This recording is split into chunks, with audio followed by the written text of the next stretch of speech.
देव पावला, जाळ्यात घोड मासा लागला। मच्छीमारांची लॉटरी समजला जाणारा घोड मासा मच्छीमारांच्या जाळ्यात पुन्हा लागला आहे। यामुळे मच्छीमारांना पुन्हा एकदा या घोड माशांची लॉटरीच लागली आहे।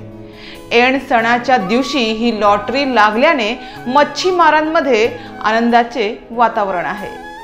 डहाणू तालुक्यातील वाढवण परिसरातील डहाणू खाडी आणि सातपाटी येथे शनिवार 23 मार्च रोजी 3 मासेमारांच्या जाळ्याला साधारण 200 घोड मासे लागले होते, तर सोमवारी पुन्हा त्याच ठिकाणी मासेमारी दरम्यान 3 ते 4 मच्छीमारांच्या जाळ्यात मोठ्या प्रमाणात पुन्हा घोड मासे लागले आहेत। घोड माशाच्या पोटातील पिशवीला बाजारात मोठी किंमत मिळत आहे, तर नर आणि मादी माशांच्या पिशव्यांना वेगवेगळा भाव मिळतोय।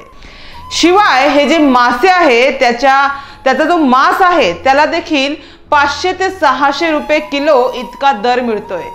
ऐन होळीच्या सणावर मच्छीमारांच्या जाळ्याला घोड लागल्यामुळे मात्र मच्छीमारांमध्ये आनंदाचे वातावरण आहे।